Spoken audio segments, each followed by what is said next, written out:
Hola a todos. Hoy es miércoles, 29 de octubre de 2025, y nuestro amigo Scott Ritter se une a nosotros. Bienvenido de nuevo, Scott. Welcome back, Scott. Gracias, invitarme. Let me start, Scott, with the new missile. Déjame empezar, Scott, con el nuevo misil, el misil Burevestnik. Es un poco difícil pronunciar algunos de estos nombres. Cuando observas la tecnología que han utilizado, dicen que es un nuevo tipo de tecnología nuclear que también podría tener aplicaciones civiles, como en el programa espacial. ¿Cómo lo ves? ¿Hay alguna diferencia real entre los dos? Porque este nuevo es un misil de crucero, y el Vanguard era un misil balístico, si no me equivoco. ¿Es así?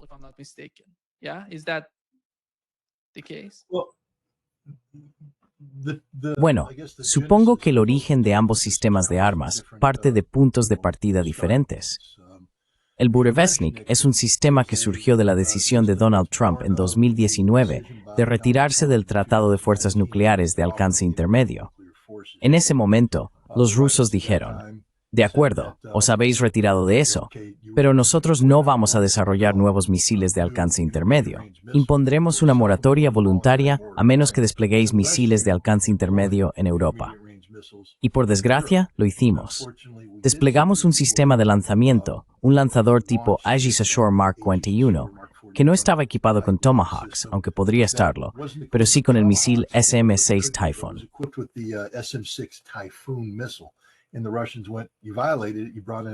Y los rusos dijeron, lo habéis violado, habéis introducido un sistema con capacidad IN. Así que comenzaron a desarrollar un sistema sucesor.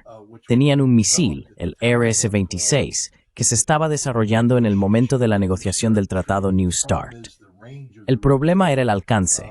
Dependiendo de la carga útil que se le colocara, podía ser un misil de alcance intermedio, porque una vez que se prueba un misil a alcance intermedio, se convierte en un misil de alcance intermedio.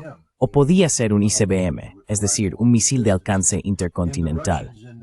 Y los rusos, en aras de llevar a buen término el tratado New START, decidieron congelar el Rubesh en 2017, según creo.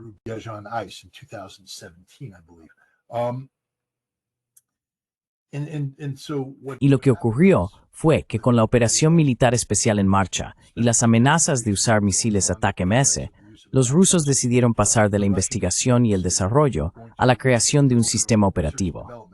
Desarrollaron, en muy poco tiempo, este misil llamado Rubesh. Es una derivación del RS-26, pero utiliza tecnología completamente nueva. Los rusos no hablan mucho de él, pero según parte de la información de inteligencia que se ha hecho pública, utiliza una etapa propulsor Yars, que es un ICBM. Pues que usa una segunda etapa el misil Sarmat, que es un ICBM avanzado, que ha sido probado en Bro ICBM.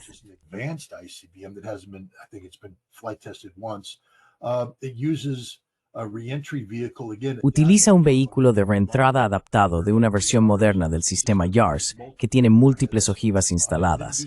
Y luego emplea un diseño de ojiva completamente nuevo, lo que le da el nombre de Ereshnik, o avellana. Si observas un avellano, ves el fruto colgando. Así es como se ve al entrar. Los ucranianos, ya sabes, recuperaron piezas del misil Bulava, que es el misil balístico lanzado desde submarinos. Eso significa que los rusos tomaron componentes de varios misiles existentes y los combinaron. Es algo que ya han hecho en el pasado. Se remonta al Instituto de Tecnología Térmica de Moscú, que es la oficina de diseño de este misil, antes la oficina Nadiradze. Es esto lo que hacen.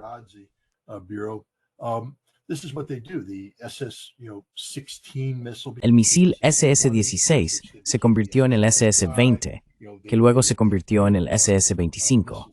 Ya sabes, van desarrollando los sistemas de misiles. Pero el Ereshnik es una respuesta al Tratado sobre Fuerzas Nucleares de Alcance Intermedio y fue diseñado para ser un misil que amenaza a Europa. De hecho, cuando se anunció, Medvedev, en uno de sus tweets mordaces, dijo que todas las catedrales de Europa, los grandes centros culturales de Europa, están ahora en riesgo de ser destruidos por el Ereshnik. Eso es en lo que se ha metido Europa al involucrarse en el conflicto de Ucrania. El Ereshnik, estoy seguro, tiene un linaje completamente diferente. En primer lugar, el concepto de un misil de crucero con propulsión nuclear no es nuevo.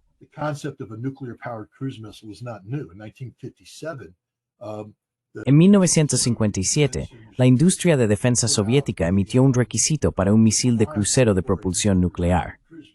Los rusos y los Estados Unidos han estado intentando desarrollar uno desde entonces. Nosotros construimos uno, creo que lo llamamos el Scram, no estoy seguro, pero el nuestro era sucio. Cuando intentamos hacerlo volar, simplemente dejaba una estela de residuos radiactivos en el aire.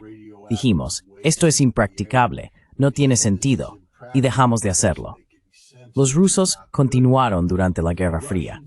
Luego lo dejaron en suspenso, como muchos otros proyectos cuando la Guerra Fría terminó. La Unión Soviética se quedó sin dinero y la Federación Rusa estaba en bancarrota, así que muchos de estos proyectos simplemente congelados.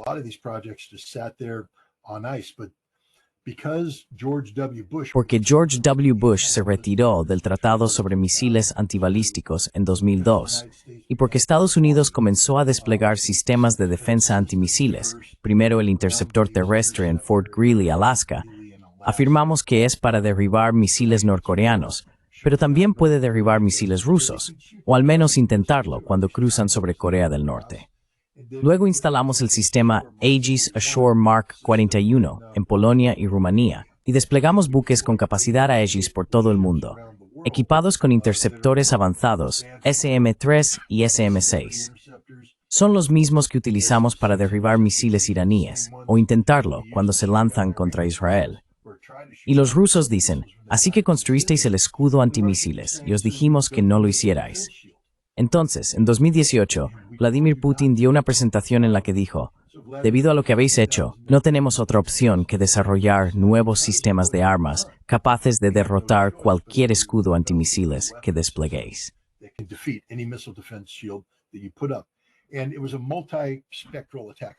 Y fue un ataque multiespectral, un enfoque de base amplia para averiguar cómo superar la defensa antimisiles. Uno de los sistemas que anunciaron fue el Sarmat, un misil balístico intercontinental pesado con múltiples ojivas. Lo interesante del Sarmat es que su alcance le permite no sobrevolar el Polo Norte, que es la ruta de ataque estándar donde tenemos alineados todos nuestros radares de alerta temprana. Por eso nos gusta Groenlandia, nos da una alerta temprana.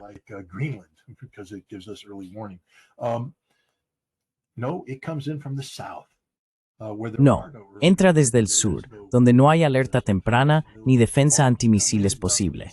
Simplemente se lanzará, entrará, nada podrá detenerlo y eliminará todos los objetivos.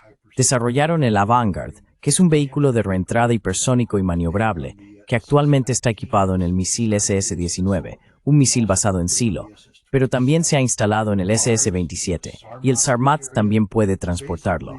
Básicamente, esta ojiva no puede ser derribada, es hipersónica, vuela a velocidades que no pueden ser interceptadas, maniobra y es un arma de ataque de precisión. También desarrollaron el Poseidón, y creo que Putin hizo un anuncio hoy o ayer sobre el Poseidón, que lo probaron, no la carga nuclear, sino el concepto del sistema. Y es devastador.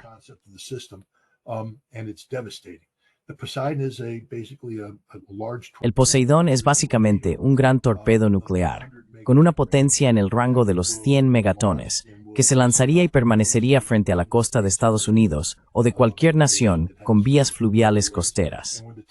Cuando llegara el momento, detonaría, enviando una gigantesca ola que destruiría las ciudades.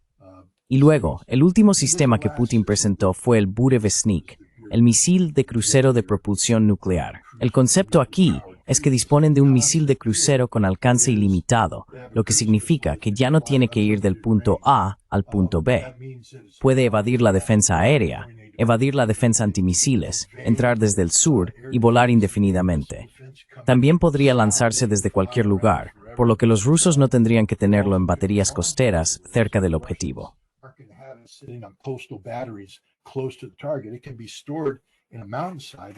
Puede almacenarse en una ladera de una montaña en Siberia, sacarse y dispararse, y alcanzará cualquier objetivo en la Tierra. Cuando se observan todas estas armas en conjunto, superan cualquier concepto de sistema de defensa antimisiles. Ya sabes, Donald Trump habla del escudo dorado, la cúpula dorada, de crear este sistema de defensa antimisiles. Todo lo que Putin acaba de presentar derrotará ese sistema de defensa antimisiles antes incluso de que empiece a funcionar. Ese era su propósito, y por eso se desarrolló el Burevestnik. No se puede analizar de forma aislada. Hay que verlo como un arma dentro de una familia de armas diseñadas para crear un enfoque de amplio espectro destinado a superar la defensa antimisiles estadounidense.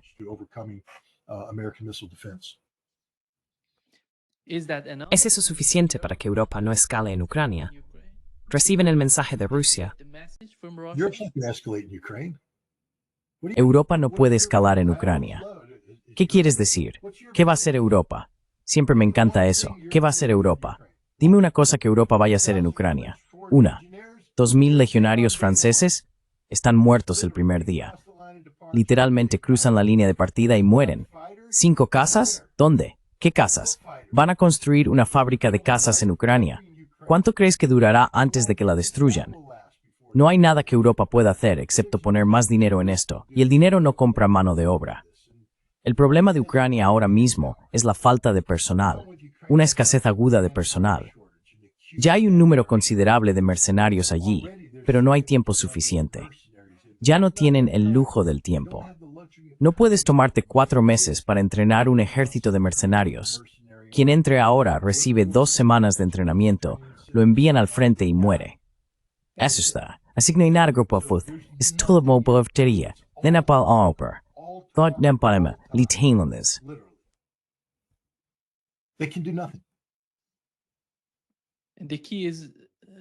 Y la clave es el dinero, en mi opinión.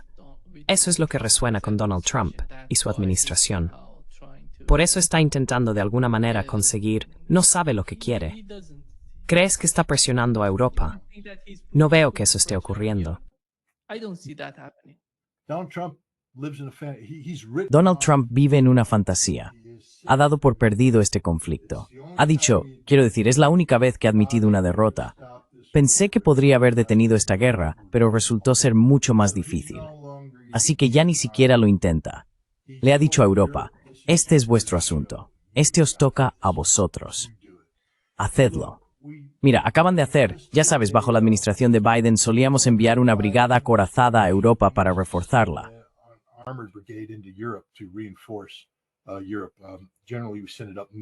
Europa, en general, lo enviamos al norte, así que operaría en Polonia y los estados bálticos. Realizaría una serie de ejercicios y luego destacaban un par de batallones, bajaban a Rumanía y se ocupaban de los estados balcánicos. Luego lo aumentamos a 2 brigadas, así que tenemos la brigada del norte y ahora tenemos una brigada del sur. Estados Unidos acaba de anunciar que ha terminado. La tercera división de infantería acaba de enviar un equipo de combate de brigada a Rumanía, donde están asumiendo esa misión.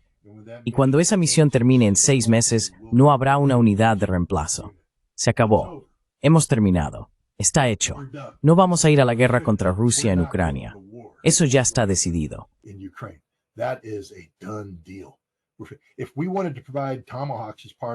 Si quisiéramos proporcionar misiles Tomahawk como parte de un paquete diseñado para escalar hacia un conflicto decisivo con Rusia, estaríamos enviando brigadas adicionales a Europa.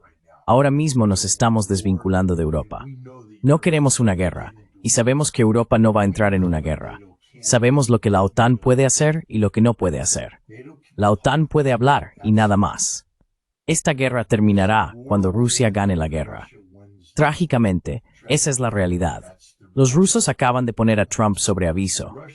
¿Notaste cómo cambiaron la narrativa? Antes era Trump quien decía, tendremos una reunión con Vladimir Putin cuando esté dispuesto a ofrecernos un plan de paz aceptable. Los rusos respondieron, sí, no contemplamos una reunión con Donald Trump hasta que Estados Unidos sea realista respecto a la paz y presente una política realista. Le dieron la vuelta al guión.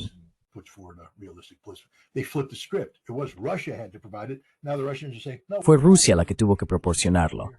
Ahora los rusos dicen, no, estamos contentos con lo que está ocurriendo aquí. Tenemos esto bajo control.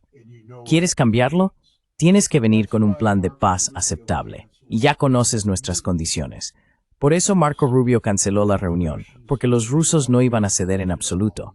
Y Rubio no estaba dispuesto a hacer lo necesario para conseguir el acuerdo, que era presionar a Europa. Porque Marco Rubio, en el fondo, odia a Donald Trump. Todo el mundo debe entender eso.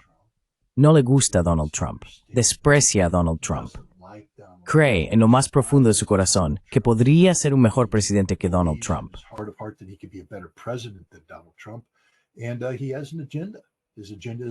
Y él tiene una agenda. Su agenda es la guerra. En el fondo, es un neoconservador. Donald Trump debería haberlo sabido mejor. Pero ya sabes, Donald Trump recibió $100 millones de Miriam Adelson. Sabes, se suponía que Rubio iba a ser vicepresidente, pero Trump dijo no soporto a ese hombre. No puedo estar con él todos los días. Así que, en su lugar, lo nombró secretario de Estado. Pero ahora es secretario de Estado y asesor de seguridad nacional al mismo tiempo. En su último mandato, Donald Trump admite ahora que fue traicionado por Mike Pompeo, su secretario de Estado, y John Bolton, su asesor de seguridad nacional. Y dijo, he aprendido la lección.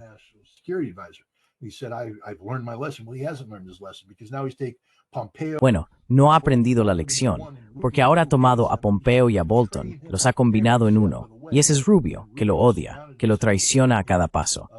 Y Rubio se ha rodeado de, ya sabes, compañeros de viaje, Scott Bessent, el secretario del Tesoro, que en el fondo es un rusófobo, el supuesto genio detrás de las sanciones a Lukoil y Rosneft, que fracasarán en un abrir y cerrar de ojos.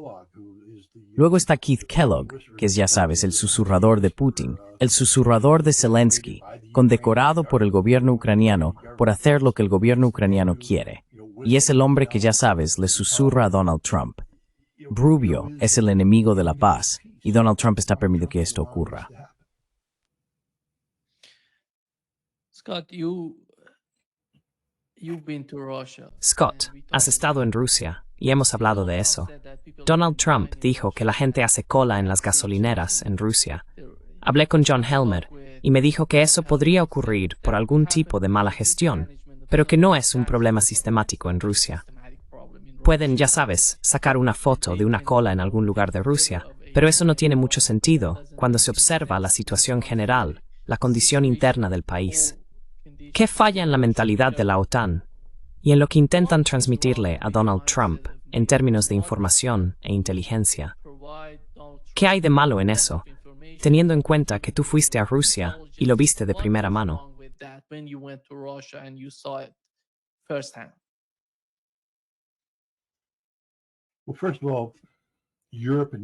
Bueno, ante todo, Europa y la OTAN no existen en un mundo regido por la realidad. Viven en un mundo de fantasía creado por ellos mismos. Estamos tratando con una élite política y económica que compró la idea de que, ya sabes, la Unión Europea era esa singularidad viable e integrada que podía mantenerse por sí misma y desafiar a Estados Unidos. Se suponía que debía ser una entidad de relevancia global respaldada por una alianza transatlántica, la OTAN, que era el mejor claro. El final de la future web person more. Primero, Europa es simplemente una ley disfuncional. No existe tal cosa como una singularidad de for.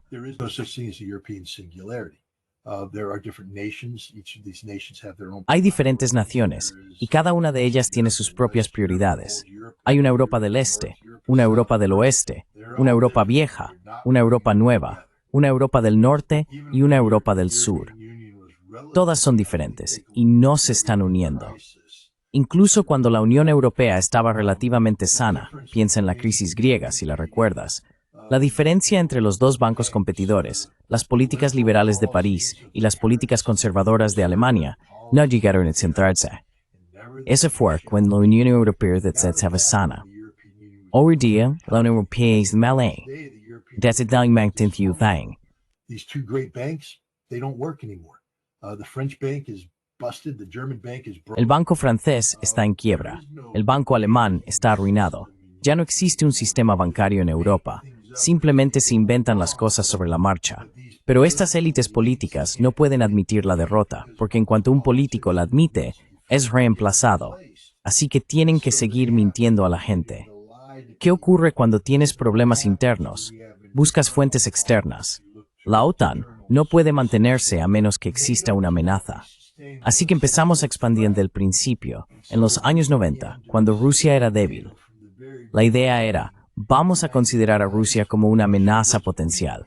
Tenemos que expandirnos para mantener a Rusia a raya y justificar esto. So we did all the expansion, all the talking. Así que hicimos toda la expansión, hablamos mucho, pero eso es como decir, voy a ponerme en forma, y luego solo compro revistas de culturismo y miro las fotos, pero en realidad no voy al gimnasio. Y eso es lo que hizo la OTAN. Se quedaron ahí durante décadas diciendo, vamos a ser fuertes, vamos a expandirnos, pero no fueron al gimnasio. Y ahora tenemos una situación en la que la fuerza militar de la OTAN se ha atrofiado. No hay fuerza militar. Ninguna en absoluto. No pueden desplegarse. No tienen capacidades logísticas. Y yo aconsejaría a todos esos llamados guerreros de sillón de tu audiencia, a cualquiera que dude de mí, que estudien la logística. Estudien el arte de la logística. Estudien lo que se necesita para ir a la guerra.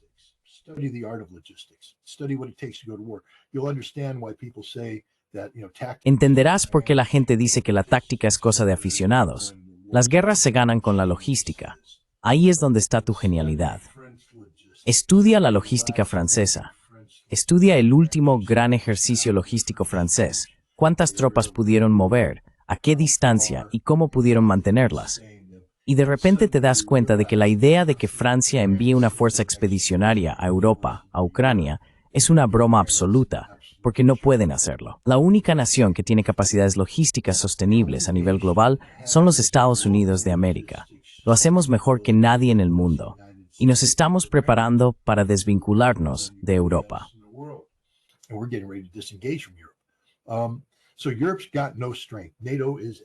Así que Europa no tiene fuerza. La OTAN es una broma absoluta, pero estos políticos no pueden admitir la derrota. Y míralos ahora mismo. Mira a Macron.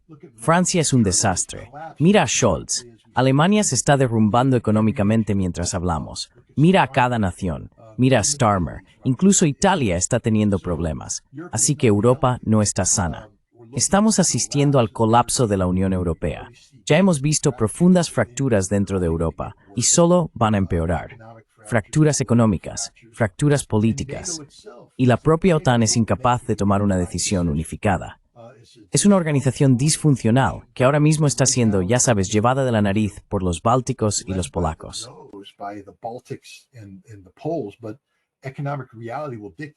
Pero la realidad económica dictará que la OTAN no puede hacer lo que quieren que haga. Y una vez que Estados Unidos observa lo que pasa cuando retiremos la división pesada de Rumanía, observa lo pacíficos que se vuelven los rumanos. En el momento en que el chico grande estadounidense dice, ya no os respaldo, me voy, observa lo obediente que se vuelve una parte de Europa. ¿Quieres ver a los polacos volverse niños obedientes que se hacen pis encima? Estados Unidos retira su división, su cuartel general de cuerpo, su cuartel de división y su brigada de Polonia. Entonces observa lo que hacen los polacos. ¿Quieres ver a Alemania perder los nervios? Retira las tropas estadounidenses de Alemania. Va a suceder. Estamos cansados de esto. Estamos cansados de Europa. Estamos cansados de la estupidez de Europa.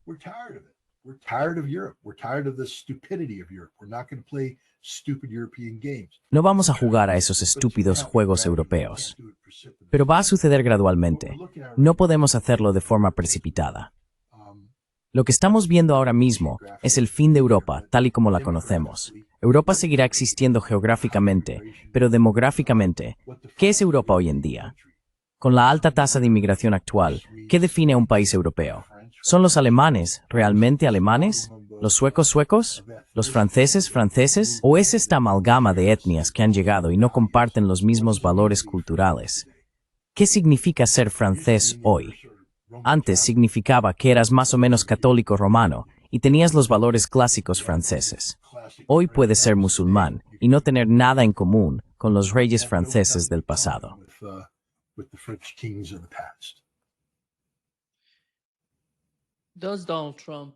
Donald Trump siente la amenaza de dejar la guerra en Ucrania en manos de los europeos. Si alguien hace algo estúpido, como atacar a Rusia desde Polonia o desde Alemania, No lo van a hacer. No hay ningún sí ahí, Nima. Simplemente no hay ningún sí. Literalmente, no hay ningún sí. No puedes articular un plan reconocible. Nadie puede. ¿Cuántas tropas polacas van a atacar a Rusia? ¿Cuándo, dónde y cómo? ¿Con qué ejército? No tienen ninguno. por eso lo incluyen a Estados Unidos. I'm not We're talking not about going to. I just told you we're not going to do it. No estoy hablando de eso. Ya te lo he dicho, no lo vamos a hacer. Se acabó. No va a suceder. No vamos a dejarnos engañar. No va a haber una guerra de la OTAN contra Rusia, porque la OTAN no tiene ninguna capacidad. Ninguna. Cero. Nada. Toda la ventaja es de Rusia, sin más. Así que no pierdo mucho el sueño por eso. Me preocupa más una confrontación estratégica entre Estados Unidos y Rusia que una provocación europea, porque Europa está rota. Están rotos. No hay hoy en Europa un ejército que pueda mantener una campaña en Ucrania durante más de un mes con una magnitud significativa. Logística, logística, logística.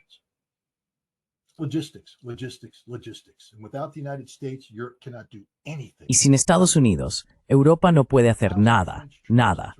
2.000 soldados franceses, de eso están hablando. 2.000. Ucrania pierde entre 2.300 y 3.000 soldados al día.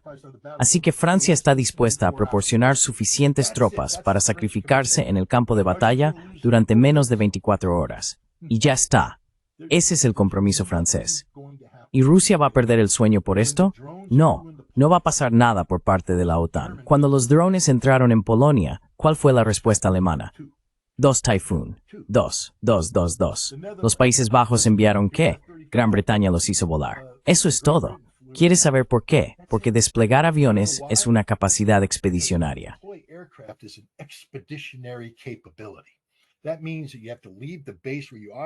Eso significa que tienes que abandonar la base desde la que operas e ir a otra base que esté preparada para recibirte, mantener tu aeronave, repostarla y proporcionar todo ese apoyo. Y Europa no tiene ninguna capacidad para hacerlo.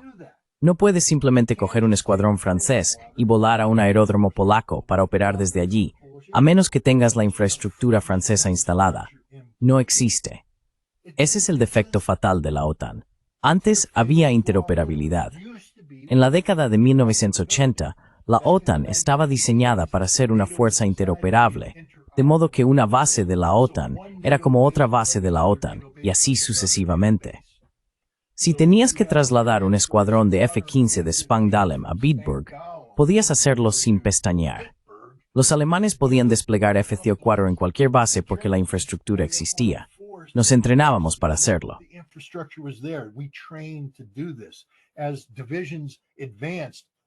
A medida que las divisiones avanzaban, los trenes logísticos de un cuerpo podían apoyar a una división alemana, una división estadounidense o una brigada británica. Podían hacerlo todo porque nos entrenamos de esa manera para lograr interoperabilidad. Hoy no existe interoperabilidad, ninguna. Una división polaca requiere un apoyo y un sostenimiento únicos, separados de la brigada estadounidense que combate a su lado. Eso significa que necesitamos 2 capacidades logísticas paralelas operando en una sola línea de comunicación. ¿Entiendes lo increíblemente estúpido que es esto? Porque si sabes de logística, sabes de qué estoy hablando.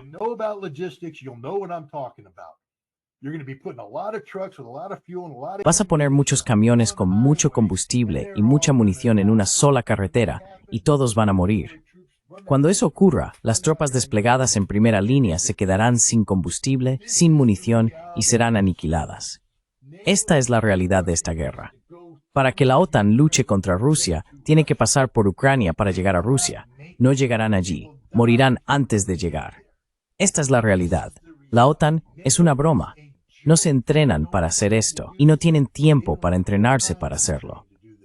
Nos llevó décadas de esfuerzo concertado, gastando cientos de miles de millones de dólares, entrenar a la OTAN para que fuera el ejército que existía, la alianza militar que existía a finales de los años 80, la mayor alianza militar jamás creada. Nada volverá a acercarse a eso.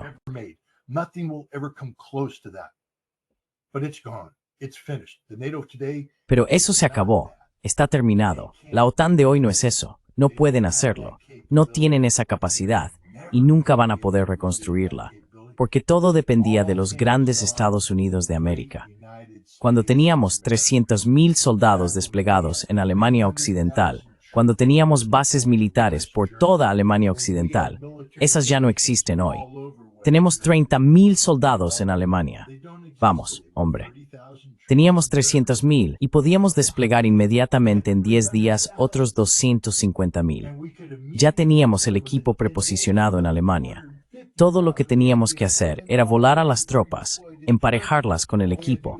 Todo estaba mantenido, listo para usar. Completamente cargado para el combate, ir a la guerra. Hoy no podemos hacer eso, ni de lejos.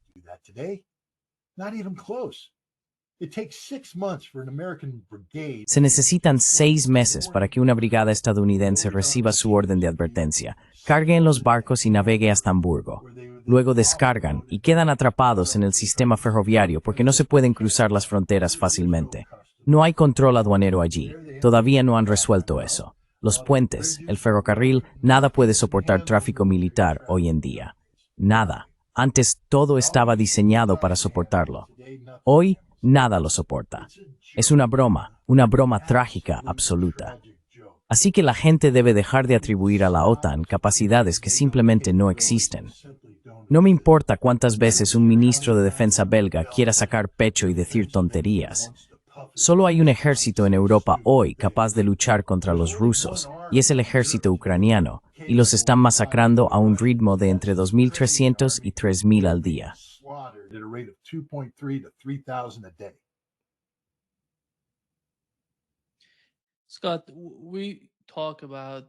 Scott, hablamos de la percepción del pueblo ruso. Sabes, hubo una especie de debate, si recuerdas, sobre que la gente no estaba contenta con la postura que el presidente ruso estaba adoptando en respuesta a Occidente. ¿Cuál era tu interpretación? ¿Un debate? No hubo ningún debate en Rusia del que yo tenga conocimiento. El debate estaba en Occidente. Nosotros hablábamos de ello, no sabíamos nada sobre Rusia, pero las personas que seguían los medios rusos me decían: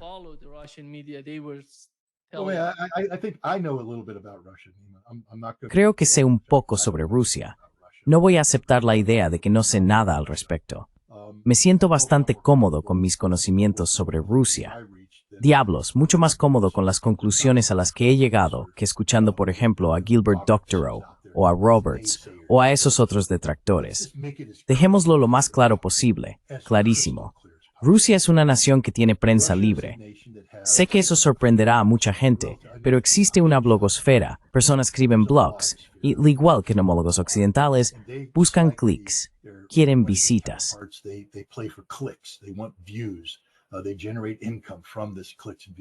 Generan ingresos a partir de clics, visualizaciones y publicidad.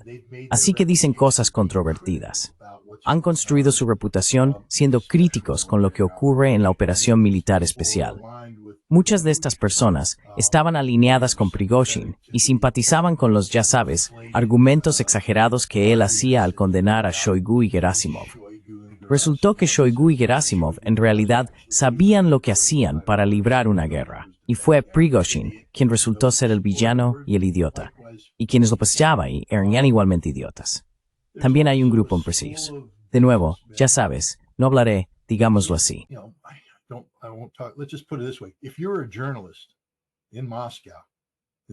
Si fuiste periodista en Moscú en los años 90 y allí construiste tus contactos, debes entender que esos contactos ya no son realmente viables hoy en día. La mayoría huyó a Londres, Estados Unidos, París y otros lugares. Los que se quedaron en Moscú son una minoría muy reducida. Ya no existe un elemento político prooccidental viable.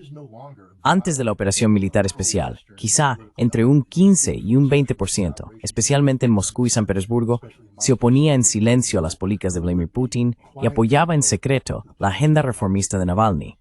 Pero verás, Navalny era en realidad un agente del MI6 pagado por Mikhail Khodorkovsky. Probablemente destroce su nombre.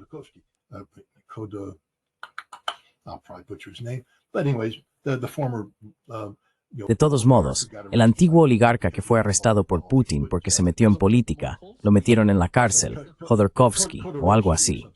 Empieza por K, termina en esquí y tiene mucho en medio. Pero el caso es que hoy está controlado por el MI6 y dirige varias cosas. Si repites eso como un loro, eres un tonto, un maldito tonto. Y no solo eso, eres un idiota porque se supone que eres un experto en Rusia. Deberías conocer las raíces de lo que estás diciendo. Sabes, Reklut mira mem rusunos al nojnomende, era muy fácil porque todo el mundo era amor de ciudad. Todos querían frutos sociales. Intenten reclutar rusos. Hang around with the Western guys. Try to recruit Russian friends today. Good luck. They're not enamored with the West anymore. Buena suerte. Ya no están enamorados de Occidente. Más bien nos ven tal como somos. Y pensar que, en un momento en que el MI6 está utilizando a la comunidad empresarial inmigrante para fomentar disturbios y oposición, vas a desarrollar tu propia red de contactos empresariales de orientación occidental en Moscú que te contarán cosas sobre Rusia. Bueno, entiendes la estupidez de eso. Rusia tiene un servicio de contrainteligencia muy eficaz y no puede emitir los susurros. Lo que hacen es estúpidos. Por ejemplo, Pomadricción rusos el programa El Juez Napolitano y me los cantimos aquí. Judge Napolitano show, and I look at the comments in there, and I disregard any comment with bad Russian. Y desecho cualquier comentario con mal ruso, porque esos son rusos estúpidos. Solo me quedo con los comentarios de personas que hablan bien ruso. Esos son los comentarios de clase superior. Luego desecho cualquier comentario de ahí que sea favorable a Putin y solo me centro en la franja estrecha de comentarios que condenan a Putin, sin importar de dónde vengan, quiénes sean o qué sean. Y así es como formo mi juicio. Ese es, en pocas palabras, el análisis de Geert Doctorow. Eso es lo que dijo. No hay ninguna oposición a Vladimir Putin de relevancia política. Vladimir Putin es sin duda el presidente más popular que Rusia ha tenido jamás. Sus índices de popularidad están en torno al 80%.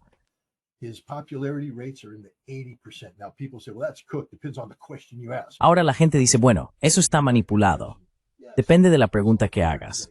No lo sé. ¿Te gusta tu presidente? Sí. ¿La vida es mejor hoy? Sí. Es decir, esas son las preguntas relevantes.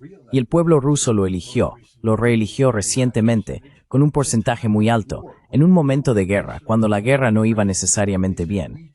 Y dijeron, confiamos en ti para traer la victoria. El pueblo ruso está comprometido con la victoria en Ucrania, sin un calendario. Así que si tienes idiotas fundamentales, como Doctorow y otros, que insinúan que de algún modo hay un calendario asociado a eso, que los rusos se están quedando sin paciencia, maldita sea, no saben nada sobre Rusia.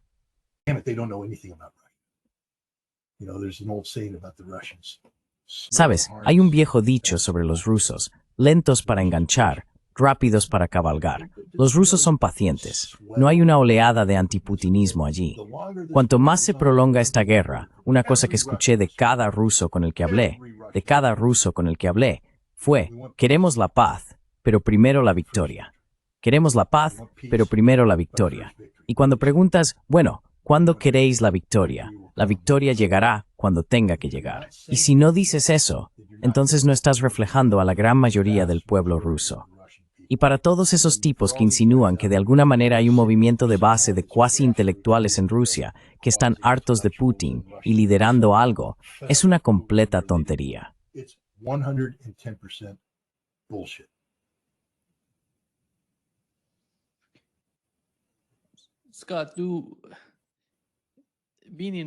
Scott, al estar en Rusia y hablar con la gente allí, ¿sienten que necesitan mejorar la relación entre Rusia y Europa? ¿O ya no ven a Europa como un socio viable? It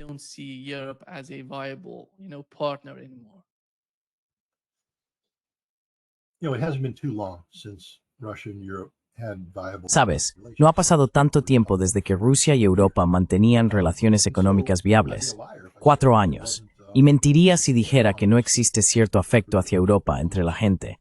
Pero ese afecto se está disipando rápidamente. Muy rápidamente. En primer lugar, Europa ha surgido como una especie de sociedad enferma. Rusia no es una nación perfecta. Tienen sus problemas, no hace falta destacarlos.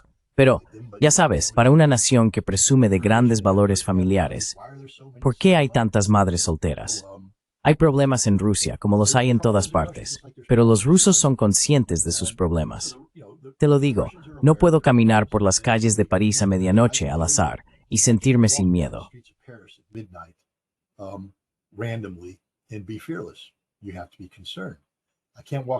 Tienes que estar preocupado. No puedo caminar por las calles de ninguna ciudad europea después de medianoche sin preocuparme. No puedo caminar por las calles de ninguna ciudad estadounidense después de medianoche. Podría caminar por las calles de... Bueno, sé que hay un lugar en Moscú al que podría ir para emborracharme. Quiero decir, no sé dónde está, pero supongo que, como en cualquier otro lugar del mundo, hay sitios peligrosos. Pero aún no lo he encontrado y no lo estoy buscando. Moscú es una ciudad segura, y eso refleja que, bueno, no es solo Moscú. Novosibirsk es una ciudad segura, Irkutsk es una ciudad segura, Ekaterimburgo es una ciudad segura, Kazán es una ciudad segura, Volgogrado es una ciudad segura. Ya sabes, Grozny es una ciudad muy segura. Grozny is a very safe city. Rusia es una nación que se ha organizado y que está mejorando cada vez más. Quiero decir, sí, están limitados por las sanciones. No pretendamos que las sanciones no tienen un coste. Cualquier economía debería funcionar, ya sabes, con cierta normalidad en las relaciones con las economías vecinas. Normalmente las transacciones se realizan libremente. Aquí Rusia está sancionada. No puede operar con normalidad. Su economía tuvo que hacer ajustes, y estamos hablando de ajustes importantes, realizados en un periodo de tiempo muy corto. Pero la economía rusa está prosperando. Ya sabes, Donald Trump, el gran economista estadounidense, el presidente Scott Ritter, el secretario de Estado, nuestra economía creció un 1,6% el año pasado, Rusia creció un 4%. Y eso bajo sanciones.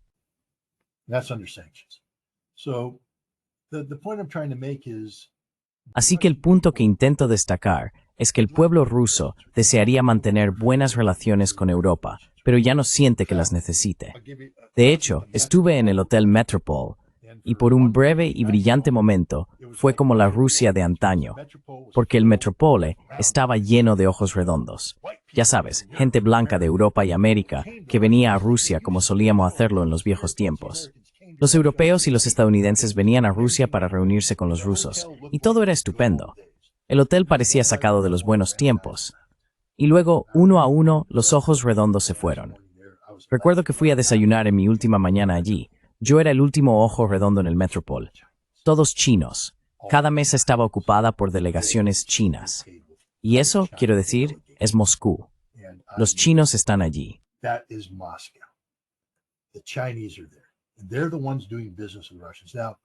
Son ellos los que hacen negocios con los rusos. Ahora bien, ¿dirías que Rusia preferiría hacer negocios con los europeos? Quizá hace 2 años. Hoy, ¿por qué? ¿Qué tiene Europa que ofrecer? Nada. Son economías colapsadas, sociedades fracasadas. China es el corazón económico del mundo. Rusia mantiene buenas relaciones con los chinos. Esto es un cambio estratégico de mentalidad. Los chinos están en todas partes. Los coches chinos están por todas partes. China está en todas partes.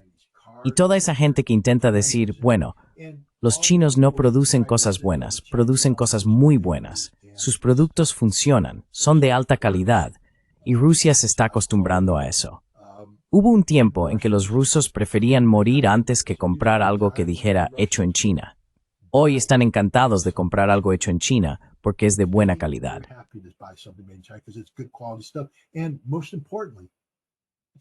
Y lo más importante, los chinos son sus amigos. ¿Puedes decir eso de los europeos? No. ¿Puedes decir eso de los estadounidenses? Lamentablemente no. Los chinos están ahí para hacer negocios, pero para hacer negocios como amigos. No intentan imponerte nada. No hay sanciones chinas contra Rusia. Los chinos están ahí para firmar un contrato comercial. Ahora bien, negocian con dureza, con firmeza. No digo que los chinos estén ofreciendo buenos tratos a los rusos, pero los rusos lo saben y cierran los acuerdos que necesitan cerrar. Pero no, Rusia no necesita a Europa en absoluto. No quiere a Europa. Quiero decir, si llega el momento en que las relaciones mejoren, Europa simplemente tendrá que ponerse a la cola. No va a haber un, oh, eres europeo, pasa adelante. Y Estados Unidos está perdiendo esta oportunidad.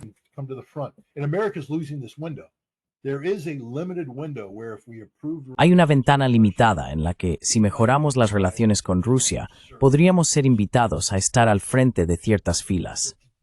Pero creo que ya hemos perdido esa oportunidad, debido al endurecimiento de la posición rusa hacia Estados Unidos, para darle la vuelta a la situación, como ya dije, y decir, no, no nos corresponde a nosotros proponer una opción viable para la paz.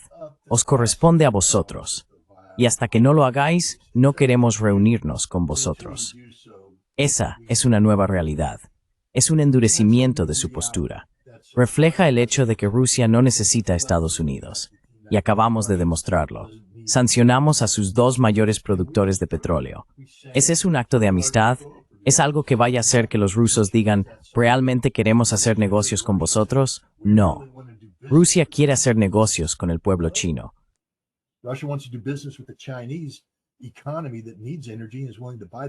Una economía que necesita energía está dispuesta a comprar esa energía a Rusia, incluso si es con descuento. Está bien, al menos Rusia está haciendo negocios. ¿Ven que la ventana de asociación con Estados Unidos sigue abierta o sienten que está desapareciendo del panorama? Parece que Donald Trump representó algún tipo de cambio en la forma en que Rusia percibe a Estados Unidos. Vieron a alguien con quien podían hablar, lo cual fue un gran cambio, después de todo.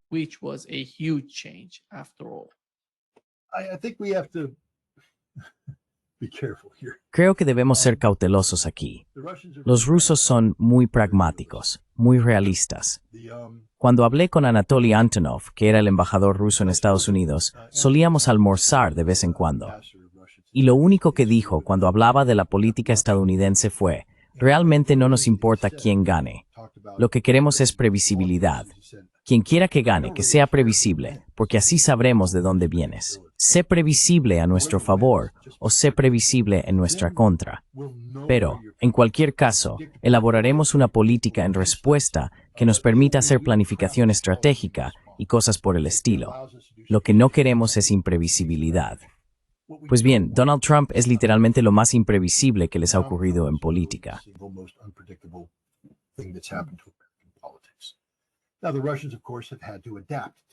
Ahora bien, los rusos, por supuesto, han tenido que adaptarse a eso.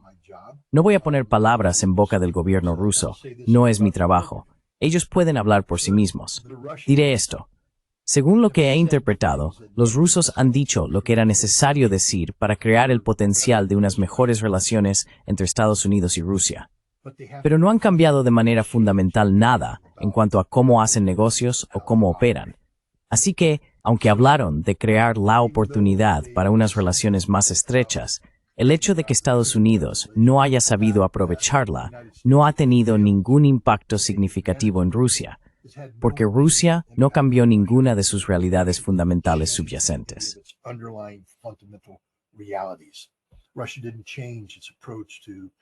Rusia no ha cambiado su enfoque respecto a la disuasión nuclear estratégica. Rusia no ha cambiado sus prioridades económicas. Rusia no ha cambiado nada. La realidad de Rusia siempre ha sido tratar con los hechos, no con la teoría. Y el potencial de unas mejores relaciones entre Estados Unidos y Rusia es solo teórico. No ha habido nada sustancial que haya llegado a concretarse, para decepción de muchos diplomáticos rusos que han dicho, estamos esperando a que Estados Unidos haga algo. Oímos palabras, pero no ocurre nada de naturaleza fundamental o perceptible. Así que no creo que a los rusos realmente les importe. Creo que están hartos de Donald Trump.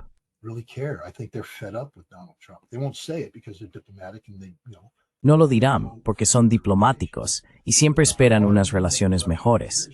Pero el endurecimiento de la posición rusa, cuando cambian el guión, significa que ya no dicen, estamos dispuestos a trabajar con Estados Unidos en esto. Ahora es, Estados Unidos tiene que empezar a trabajar con Rusia. Y ese fue el mensaje que Rusia envió. Creo que es importante que lo hicieran, porque se reconoció que las palabras de Rusia estaban siendo malinterpretadas por Estados Unidos como una señal de debilidad. No porque Rusia fuera débil, sino porque eso permitía a personas como Marco Rubio, Keith Kellogg y Scott Bessent decir, ya ves, los rusos no están adoptando una postura firme.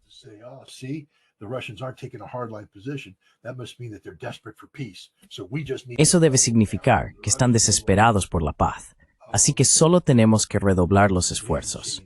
Y los rusos decían, no hemos cambiado nada. No frenaron su ofensiva, no dejaron de bombardear, no dejaron de hacer nada. De hecho, pisaron el acelerador a fondo. Pero Keith Kellogg y todos los demás decían, no, Putin es débil, que si esto, que si lo otro, ya sabes, idiotas como Gilbert Doctorow, es débil. Nada que ver con eso. Los rusos básicamente dijeron no, vamos a enviar una señal diferente a Estados Unidos. Hemos terminado de jugar a juegos estúpidos. Cuando estéis listos para hablar con nosotros, venid a hablar con nosotros. Estaremos más que encantados de recibiros. Pero sois vosotros los que tenéis que presentar los planes. But you're the one that has to come up with the plan, not us. Does ¿Entiende Washington hasta qué punto es profunda la asociación entre Rusia y China? Russia and China? They're about to get a lesson. I think Están a punto de recibir una lección. Creo que Trump se supone que se reunirá con Xi Jinping en un futuro próximo. Y creo que le van a dar una lección, porque no creo que los chinos vayan a ceder en nada. De hecho, van a redoblar su apuesta por los minerales de tierras raras y le van a decir a Trump que se olvide cuando se trate del petróleo ruso. También creo que van a decir que cualquier sanción secundaria contra China por el petróleo ruso tendrá consecuencias graves para todo lo demás, que no puede haber una relación comercial con la amenaza de sanciones secundarias sobre China, y que China no permitirá que sus necesidades de seguridad energética se subordinen al capricho de un gobierno estadounidense. Ahora bien, lo que haga Trump, no lo sé. Now what Trump does, I don't know. He's got, Rubio and Bessent are two, Tiene, ya sabes, a Rubio y a Bessent, dos idiotas que le han estado susurrando malos consejos al oído. Con suerte, Donald Trump tomará el toro por los cuernos y pondrá fin a parte de esta tontería. Se están saliendo con la suya, intimidando a la India hasta cierto punto, pero incluso el gobierno indio ha dicho que las compras estatales de petróleo ruso continuarán. No pueden controlar lo que ocurre con las empresas privadas indias, como Reliance, creo que así se llama, el mayor comprador privado.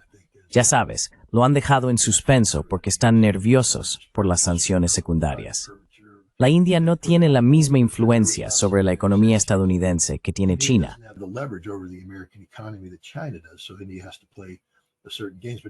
Así que la India tiene que jugar a un determinado juego. Pero incluso la India no va a apartarse de Rusia. Mira, acaban de firmar importantes contratos con Rusia en el sector de las aerolíneas. Los rusos han construido un avión ruso hecho completamente con piezas rusas. Gracias, América. Estoy seguro de que Boeing estará encantado de que Rusia se haya desvinculado de la necesidad de mantener una relación contractual continua con Boeing. Lo mismo ocurre con Airbus. Rusia producirá su propio avión, y ahora la India va a ayudar a Rusia en este sentido. Así que ya sabes, Trump se va a enfrentar cara a cara con la realidad de que no puede dictar los resultados, especialmente a una nación como China, que en realidad tiene todas las cartas.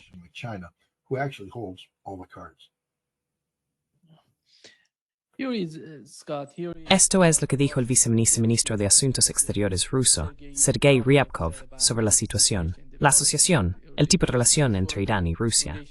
Iran and Russia.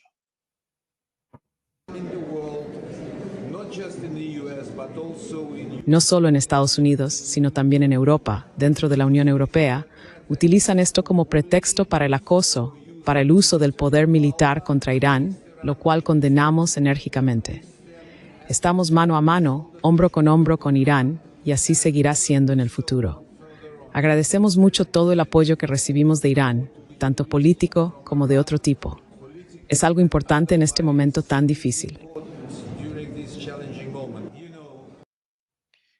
Yeah, he's talking about shoulder. Sí, está hablando de estar hombro con hombro, mano a mano con los iraníes. Y sé por los medios iraníes, he aprendido que si sigues los medios iraníes, ves a esas personas que están interesadas en una mejor relación entre Irán y Estados Unidos. Ahora mismo están acorraladas. Están perdiendo su poder. Su retórica se debilita con el paso del tiempo, e Irán se está acercando drásticamente a Rusia y China. Sí.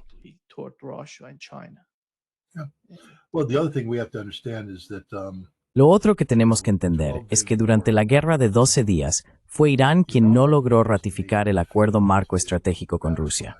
Mucha gente decía, oh mirad, Rusia no es un socio fiable, no hicieron esto, aquello o lo otro. No, fue Irán quien no lo hizo.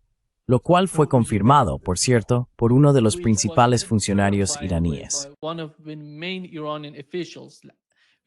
Ali Shamkhani fue el principal negociador con Estados Unidos. Adelante. Sí, pero la razón era que mantenían la puerta abierta a unas mejores relaciones. Quiero decir, ¿y a dónde les llevó eso? Negociaciones falsas que los prepararon para un ataque preventivo de Israel, que mató a miembros importantes de su liderazgo militar. Intentó asesinar al presidente, intentó asesinar al líder supremo. Eso es lo que te dan las buenas relaciones con Estados Unidos. Y creo que Irán ha recibido una sacudida, una revelación de que Estados Unidos es el aliado menos fiable que uno podría desear. Y no es justo decirles a los rusos, oh, no fuisteis un buen aliado porque no os movilizasteis por ello. Bueno, vosotros no ratificasteis el maldito acuerdo. Ahora está ratificado, ahora es un acuerdo, y ahora observad lo que están haciendo los rusos.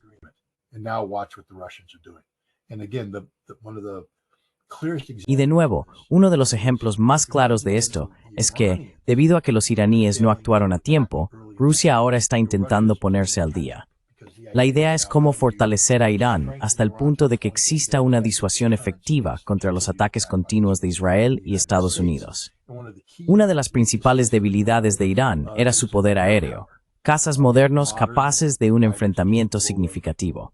Sabemos, por ejemplo, no sé si viste las diversas entrevistas en la televisión iraní con los pilotos, cómo hablaban de fijar el blanco en aeronaves israelíes y obligarlas a romper el contacto. Eso es una cosa, pero en realidad no fueron capaces de amenazarlas. Es decir, no derribaron ningún avión israelí, pero sí pudieron responder, acercarse, fijar el blanco con el radar y obligar a los israelíes a abortar su perfil de ataque, lo que interrumpió el ataque.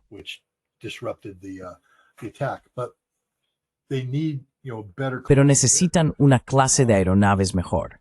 Rusia ha prometido, creo, el caza Su-35 a Irán.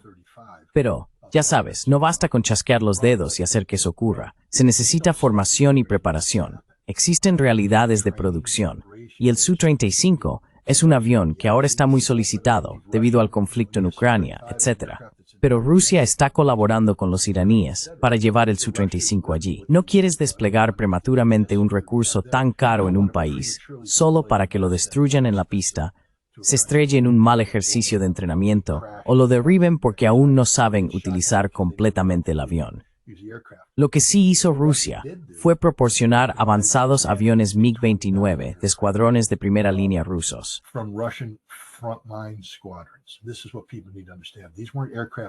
Esto es lo que la gente necesita entender. No se trata de aviones sacados de la reserva y reacondicionados apresuradamente. Son los mejores MiG-29 que opera la Fuerza Aérea Rusa, los mismos que Rusia usaría en combate contra la OTAN si fuera necesario. Y Rusia ha desviado estos cazas de primera línea a Irán, donde hoy están volando sobre Teherán, cerrando ese punto de acceso al Mar Caspio que los israelíes utilizan cuando atraviesan Azerbaiyán para entrar desde allí. Esto que está haciendo Rusia cambia las reglas del juego.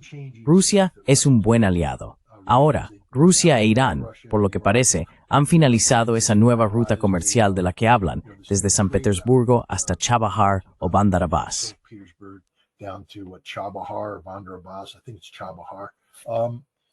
Creo que es Chabahar. Ya sabes, la línea ferroviaria que utiliza la conectividad del Mar Caspio. Esto es material de nivel estratégico. Va a crear líneas interiores de comunicación. Para quienes estudian logística, esto significa que Rusia e Irán podrán mantener relaciones económicas sin temor a la interdicción en líneas extranjeras. No vas a ver a la Marina de los Estados Unidos deteniendo barcos ni bloqueando nada. Son líneas internas de comunicación. Lo mismo se aplica a China. China ahora tiene líneas internas de comunicación con Irán que no pueden ser interceptadas por Occidente. Es una buena noticia para Irán. Es el giro estratégico hacia el este, del que Irán lleva décadas hablando y que ahora se está convirtiendo en realidad.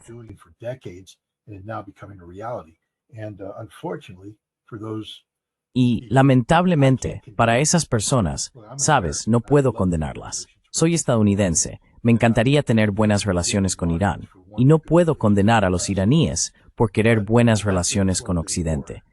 Pero después de la guerra de 12 días, si todavía crees que Occidente es un socio fiable, entonces tienes un problema. Entonces estoy viendo que, sabes, vas más allá del simple pensamiento ilusorio, y quizá no estás pensando en los mejores intereses de Irán. Tal vez estés trabajando en nombre de alguien más, porque ningún pensador lógico hoy puede argumentar razonablemente que Estados Unidos y Europa son una mejor opción para Irán que Rusia o China. Today, Donald Trump said, Hoy Donald Trump dijo, Scott dijo, que nada pondrá en peligro el alto el fuego en Gaza. Pero viendo la situación, Israel está atacando y Rubio dice que se están defendiendo. ¿Qué clase de alto el fuego es ese? No es un alto el fuego. It's not a ceasefire. You can't have a ceasefire if the other side. No se puede tener un alto el fuego si una de las partes puede violarlo en cualquier momento, con cualquier excusa, y luego afirmar que no lo ha violado. Quiero decir, los israelíes usaron un caso fabricado. No sé qué pasó en Rafah. Dicen que un soldado israelí fue atacado, pero está claro para casi todo el mundo que Hamás no tiene presencia en Rafah. Así que quien quiera que atacara a ese soldado israelí, si es que tal ataque ocurrió, no fue Hamás. Y aún así, Israel lanzó entonces un ataque importante y mató a un centenar de niños. ¿Son esos los 100 niños? Afirmaron, no lo hemos violado y estamos listos para continuar. No, eso no funciona así. No puedes usar la fuerza deliberadamente y luego afirmar que el alto el fuego sigue vigente.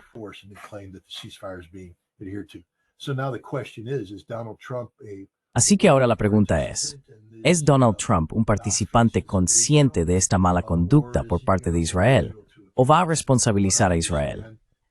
Por lo que tengo entendido, Benjamin Netanyahu se puso en contacto con Donald Trump y le informó de su intención de hacer esto, y Donald Trump no hizo nada para disuadirlo. De hecho, apoyaron la acción israelí. Así que no hay alto el fuego. Es una broma. Ahora tenemos que confiar en las palabras de Ben Gvir y otros que decían que todo este acuerdo era solo para recuperar a los rehenes, para eliminar la pesadilla política del gobierno de Netanyahu. Ahora van a entrar y terminar el trabajo. Y si ese es el caso, entonces este acuerdo nunca se materializará. Tom Brock says that the last warning toward the government. Tom Brock dice que la última advertencia al gobierno del Líbano es que si no desarman a Hezbollah, Israel lo hará por la fuerza. Harán lo que quieran, pero ¿cómo podrían realmente desarmar a Hezbollah por la fuerza? ¿Es eso siquiera posible? Ya sabes, después de que ocurrió la decapitación, atacaron la parte sur del Líbano. No pudieron avanzar y, finalmente, pidieron un alto el fuego antes de la caída de Assad, si recuerdas. Entonces, ¿es Israel en paz de estar Hezbollah? No. Is Israel capable of disarming Hezbollah? No. Israel's capable of blowing up. No, Israel es capaz de volar edificios libaneses, matar a civiles libaneses y causar daño al Líbano. Es capaz de infligir cierto daño a la infraestructura de Hezbollah. Pero al final del día, Hezbollah es una organización de resistencia y resistirá a la agresión israelí. Puede que no sea tan fuerte como lo fue en el pasado. Creo que Israel ha logrado destruir parte, quizás incluso una parte significativa, de la capacidad estratégica de represalia de Hezbollah. Pero cuando se trata de defender el suelo del sur del Líbano contra los ocupantes israelíes, no hay mejor fuerza que Hezbollah. Ya lo han demostrado antes. Derrotaron a Israel, obligaron a Israel a retirarse, y volverán a obligar a Israel a marcharse si ese es el camino que Israel elige.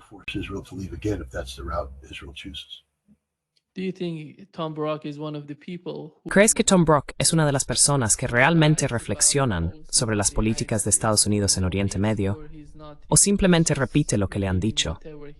¿Quién es Tom Brock? ¿Cuál es su cargo? ¿Y qué importancia tiene entre los responsables de la toma de decisiones en la mente de esos responsables en Estados Unidos? the mind of those decision makers in the United States?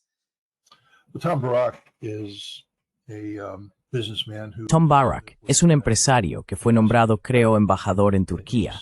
Luego asumió varias otras responsabilidades, entre ellas la de enviado especial para Siria, ocupándose de la situación siria y libanesa.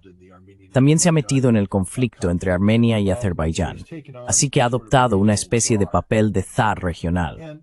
Creo que cuenta con la atención del presidente y que sirve bien como portavoz. Pero la idea de que Tom Barak tome decisiones que puedan implicar el uso de la fuerza militar es absurda en extremo.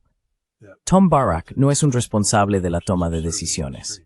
Tom Barak es un portavoz y nada más. Los que toman las decisiones son Donald Trump o Marco Rubio. No digo que Barack esté desconectado de la realidad. Las declaraciones que hace pueden reflejar el sentimiento real de la política de Estados Unidos. Pero Tom Barack no levanta el teléfono y dice, desatad el infierno. Esa decisión la toman el presidente de los Estados Unidos, el secretario de Estado y el secretario de Defensa.